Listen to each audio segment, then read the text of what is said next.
Sir क्या कहेंगे, UGC equality rule जो लागू किया गया है, लगातार जनता पूरे देश में इसका विरोध कर रही है, आखिरकार क्या है सर इस रूल में ऐसा, आप ज़रा विस्तार से बताइए।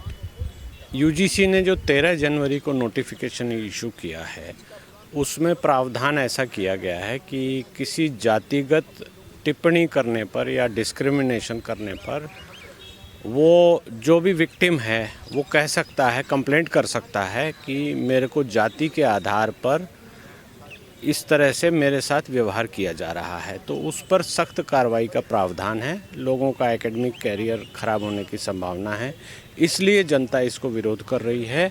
और ये आप देखेंगे तो ये कानून कहीं ना कहीं जो एकेडमिक एटमॉस्फेयर है उसको डिस्टर्ब करेगा, उसको तंग करेगा और उसको विशिएट करेगा। उसमें कहीं ना कहीं कुछ गड़बड़ी होने की संभावना है और सामाजिक विद्वेष भी बढ़ने की संभावना है। इसलिए इस कानून को अब यूजीसी ने तो पास कर दिया है, लेकिन इसका बैकलैश क्या होगा या इसका जब आगे चलेगा लॉन्ग रन में क्या इफ़ेक्ट होगा, बहुत सारी बातें उठेंगी। तो इसको लेकर जो कानूनी रूप से हमारे देश में जो कानून है, जिसमें कि समानता का अधिकार सबको है कि सभी लोग बराबर रूप से रह सकते हैं, उनको किसी उनके कास्ट, क्रीड या रिलीजन के बेसिस पर उनको डिस्क्रिमिनेट नहीं किया जाएगा, तो ये कानून कहीं ना कहीं उस चीज़ को डिस्टर्ब करता है। इसलिए जनता इसका विरोध कर रही है और ये समाज को इस तरह के कानून से नहीं चलाया जा सकता, ऐसा लग रहा है। अब जुबानी रूप से किसी ने कुछ कहा तो अगर वो गवाही देता है कि इन्होंने ऐसा मुझे कहा, तो उसको डिमोलिश करने का या उसको डिस्प्रूव करने का कहीं कोई उपाय नहीं है, क्योंकि प्रिजम्पशन एक हो जाता है कि ऐसा आपने कहा होगा। तो अब जैसे इसका हम प्रैक्टिकल एस्पेक्ट देखते हैं कि जैसे किसी टीचर ने, मान लीजिए किसी पर्टिकुलर कास्ट का टीचर है, उसने किसी स्टूडेंट को फेल कर दिया या एकेडमिक लेवल पे मान लीजिए वो फेल कर दिया गया और वो कहता है, आकर टीचर के खिलाफ शिकायत लगाता है कि मुझे जातिगत आधार पर इन्होंने फेल किया है, तो ये सब चीज़ें तो थोड़ी कॉम्प्लेक्स हो जाएंगी ना, इसमें विवाद उठ जाएगा और टीचर के पास कहने को ये नहीं होगा कि मैंने जातिगत आधार पर नहीं किया है। हालांकि वो डिफेंस होता है, लेकिन कंप्लेंट तो चल पड़ेगी। तो वैसे हालात में जो शिक्षक है या जो भी लोग हैं जिसके विरुद्ध भी शिकायत की गई है, ये तो मैंने अभी छोटा सा उदाहरण दिया, इसके अलावा भी बहुत सारी चीज़ें हो जाएंगी। किसी का कोई वैमनस्य है या कोई स्कोर को सेटल करना चाहता है, किसी को फंसाना चाहता है या किसी गलत नीयत से कुछ करना चाहता है, तो वो इसमें प्रावधान ऐसे हैं कि वो कर सकता है। और वैसी हालत में थोड़ी मुश्किल जिस आदमी को टारगेट किया जा रहा है उस आदमी के लिए मुश्किल पैदा हो भी जाएगी और कहीं ना कहीं ये सामाजिक सौहार्द को बिगाड़ेगा भी, इसलिए इसका विरोध लोग कर रहे हैं। अब एक राजनीतिक रूप से सरकार चुनी जाती है और सरकार ने चुनने के बाद ये कानून बनाया है, तो सरकार ने भी इस पर विचार विमर्श तो किया ही होगा, तभी जाकर ऐसा कानून बनाया गया है। अब इसका जब समाज में क्या असर होगा, जैसा आपने कहा कि शिक्षा के स्थान पर या शिक्षा के डोमेन में सबको बराबर शिक्षित होने का अधिकार है, ये हमारे देश का कानून भी है। राइट टू एजुकेशन एक फंडामेंटल राइट है। तो वैसी दशा में यहाँ पर डिस्क्रिमिनेट करना या जातिगत भावनाएं बढ़ाना, ये कहीं ना कहीं जो हमारे समानता का अधिकार है उसको कहीं ना कहीं ये डिस्टर्ब करेगा। तो शिक्षण संस्थानों में तो ये नहीं होना चाहिए। ये यूजीसी ने जो नोटिफिकेशन इशू किया है वो शिक्षण संस्थानों को ही कवर करता है, तो ऐसा नहीं होना चाहिए।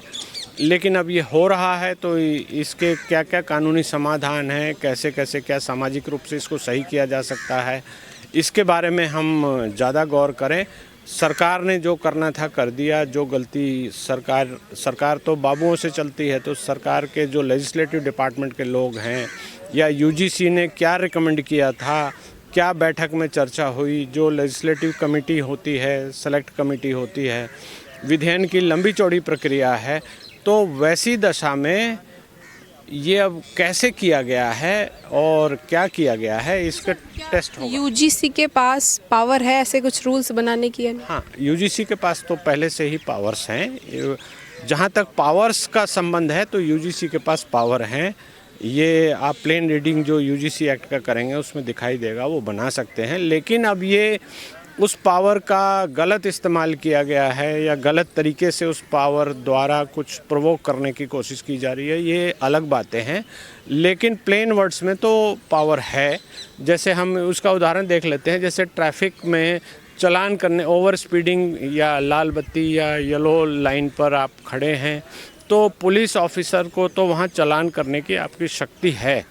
लेकिन मान लीजिए आप कहते हैं कि मैं लाइन के पहले खड़ा था, इन्होंने चालान कर दिया, तो वो शक्तियों का दुरुपयोग हो जाएगा और वो एक कंट्रोवर्सी हो जाती है। तो उसको वो विवाद होने के बाद जब जाकर वो फैसला आएगा या उसकी अपील होगी, हमारी जो न्याय प्रक्रिया है उसमें वो चलेगा, उसके बाद उसको फैसला आएगा, तब तक के लिए विवाद तो खड़ा रहेगा। तो ये अच्छी बात नहीं है, ये समाज को कहीं ना कहीं ये अफेक्टेड करेगा भी। आपने जो ये दुरुपयोग की बात करी, हमने तमाम ऐसे केस भी देखे जो SC ST के मामले में कि बाद में जो है पता लगता है कि वो आपसी रंजिश की वजह से लगाए गए थे और जो है पीड़ित जो है कोर्ट में चक्कर काटता रहता है। तो आपको नहीं लगता सर इस रूल का भी कहीं ना कहीं गलत उपयोग होगा? हाँ, ये इसकी संभावना पूरी है। और आपने जैसा SC ST एक्ट का बोला, इसके साथ साथ में एक और कानून है हमारे देश में जो बहुत मिसयूज़ होता है, वो दहेज का कानून है। और औरतों पे प्रताड़ना का जो कानून है, वहाँ पर आप देखेंगे, हम तो कोर्ट्स में देखते हैं, समझते हैं, इन चीज़ों को पाते हैं कि मान लीजिए प्रॉपर्टी का कोई डिस्प्यूट चल रहा है, तो उस डिस्प्यूट में फ़ैसला कराने के लिए किसी जातिगत आधार पर या किसी स्त्री के द्वारा शिकायत की जा सकती है, कुछ किया जा सकता है। तो वैसी दशा में वो डिस्प्यूट और मल्टीप्लाई हो जाता है। तो वैसी दशा में इन चीज़ों की गुंजाइश है कानूनी रूप से, इसलिए होता है। तो कहीं ना कहीं हमारा जो लीगल सिस्टम है उस पर इसका बर्डन आता है। और आप देखेंगे कि सामाजिक रूप से भी इसमें इंटॉलरेंस कहीं ना कहीं आती है। तो ये सब कानून जो बनाते हैं उन लोगों को, कानून जैसे कोई बन गया है समाज में जाकर, अब वो उसका क्या रहेगा, कैसा होगा, उसका यूज़ हो रहा है, मिसयूज़ हो रहा है, सुरक्षा हो रही है, नहीं हो पा रही है, या कुछ सेलेक्टेड लोग ही यूज़ कर पा रहे हैं। तो वैसी दशा में रिव्यू करके कानून को उस हिसाब से अमेंड भी करना चाहिए। हालांकि सरकारें ऐसा नहीं कर पाती है क्योंकि हमारे देश में ये प्रक्रिया बड़ी कॉम्प्लेक्स है। तो वैसी दशा में थोड़ा ये सामाजिक वैमनस्य तो बढ़ेगा, लेकिन ये चीज़ें लेजिस्लेचर को भी देखना चाहिए। और यूजीसी का जो डिपार्टमेंट, जो यूजीसी का जो मिनिस्ट्री है कंसर्न्ड, जिसको हम HRD कहते हैं, शिक्षा मंत्रालय जिसको लूज वर्ड्स में हम कहते हैं, वो ह्यूमन रिसोर्स डिपार्टमेंट है, तो उसको भी देखना चाहिए और उसको हाई लेवल पे इस सारी चीज़ों को देखना चाहिए। और देश के जो राजनीतिज्ञ हैं, क्योंकि अल्टीमेट कंट्रोल राजनीतिज्ञ लोगों का ही होता है इन चीज़ों पर, हमारी व्यवस्था ऐसी है, तो उनको एक पॉलिटिकल विल से इस चीज़ को दूर करने की कोशिश करनी चाहिए। क्योंकि समाज ही अच्छा होना चाहिए, हर चीज़ वोट बैंक से या वोट से ही नहीं होती है, मुद्दों को लेकर भी राजनीति होती है। और बहुत सारी पॉलिटिकल पार्टीज़ आप पाएंगे कि ऐसा करती भी है।